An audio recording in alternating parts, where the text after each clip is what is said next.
on Tuesday. I got that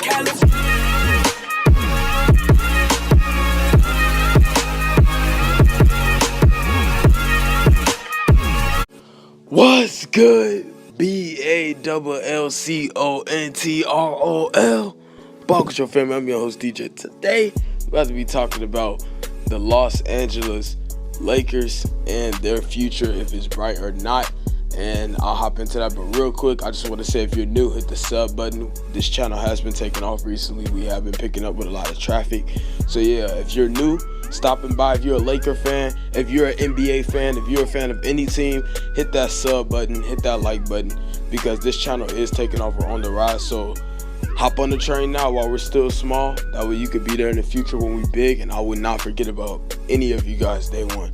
I won't forget about none of y'all. Also doing post notification shout out, so if you want to be shouted out in the next video, y'all make sure I hit that sub button, like button. I only got one shout out, and that was in the last video, so let's keep them going. Let's get one more person that want to get shouted out. So if you want to get shouted out, comment that down below. I am shouting out people.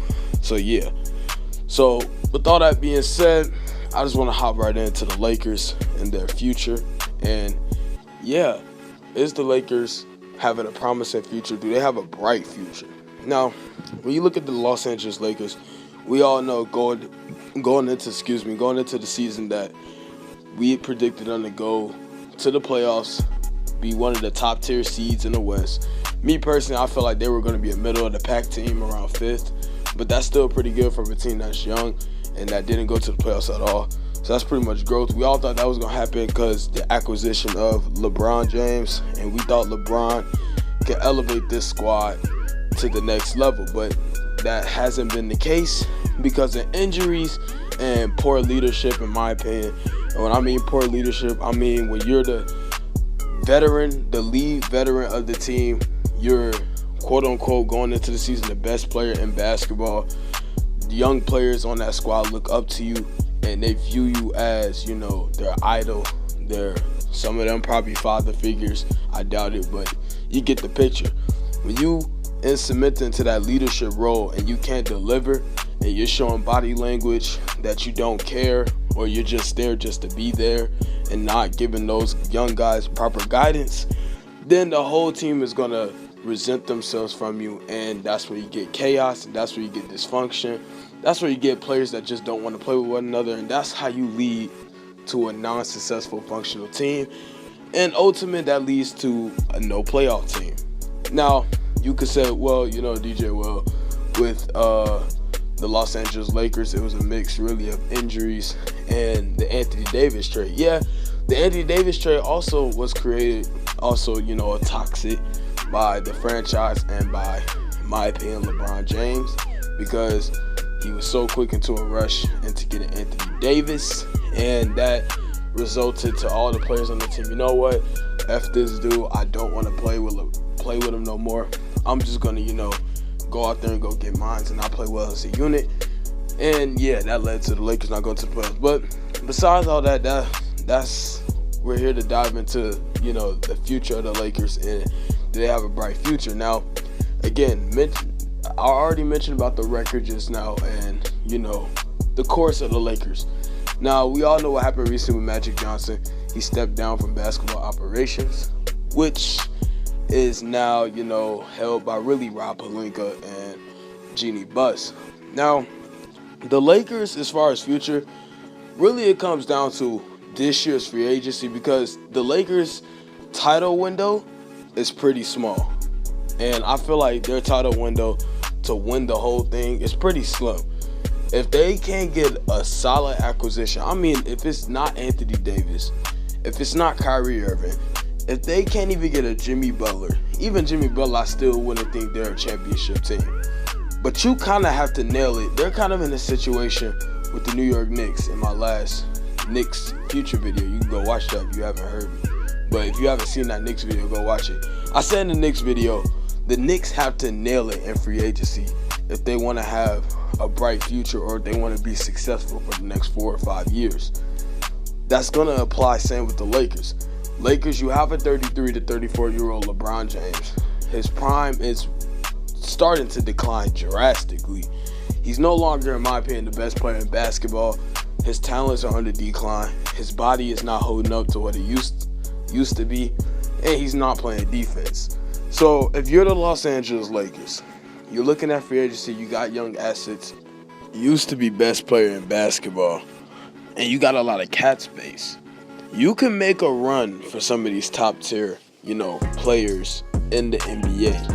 There's no excuse for the Los Angeles Lakers to go into next season with the same exact roster that they have. If you're Rob Pelinka, if you're Jeannie Buss, who is not that good of an owner, if you're those guys or those people, you have to step it up. You have to step it up. You have to be more aggressive. And if you're LeBron James, you got to get the recruitment going. Now, unfortunately for LeBron James, not a lot of big-time free agents, not a lot of big-time stars in the whole league wants to play with LeBron James because of the toxic that comes with playing with him. Not saying LeBron himself is toxic, but if the team is doing bad, who's going to get the blame? The teammates, not LeBron. That's how it's been for all the years LeBron's been in the league and all the years LeBron's been going to the finals. It's always been the same narrative. It always has been the same narrative. But with all those assets, with all those things in your favor, if you're the Lakers, there shouldn't be really an issue in attracting a Anthony Davis, bringing in a Bradley Beal, signing a Kyrie Irving, or getting a Klay Thompson to help with the shooting loads. The Lakers have to get a center in free agency as well because the contracts of JaVale McGee and Tyson Chandler will be up. So you got to address that center position, and you got to figure out what are you going to do with Lonzo Ball and the rest of the young guys. Are you going to trade them away for Anthony Davis? You're going to package them with the 4th pick, maybe the 7th pick, because you probably could flip Lonzo to Chicago for the 7th pick, which will help your trade package even more to get Anthony Davis, in my opinion. Or, you can just trade Lonzo, get another piece, draft Darius Garland to replace him, or sign Kyrie Irving. Lakers got a lot of decisions to make. Like I said, they're kind of like their best friends on the East Coast, the New York Knickerbockers. They're just like them. They have a lot of decisions to make. They got a lot of iffy scenarios because the Lakers championship window isn't as huge as what they used to be back last summer when they first signed LeBron James.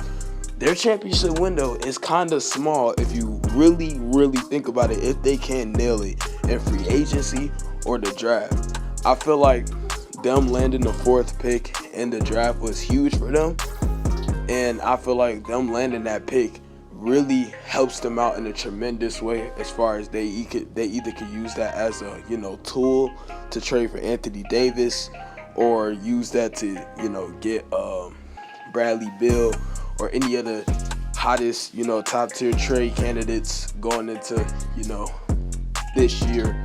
You get the point.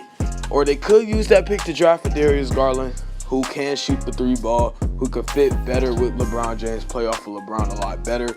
And then that obviously would make Lonzo Ball expendable. And what would you get for Lonzo Ball if you decide to trade him? What are you going to do with Kyle Kuzma? What are you going to do with Brandon Ingram? Those are all questions. Obviously, if you want Anthony Davis, you're going to have to package all them guys for AD. So, yeah, if you're the Los Angeles Lakers, the time for LeBron is ticking. And you got to figure out ways how you're going to improve that roster. Are you going to trade? Are you going to sign a big tier free agent? What are you going to do? The time is coming. Time is ticking. So, yeah, that's going to be it for today's video. Before you click off, remember I'm doing post notification shout out. So if you want a shout out, remember,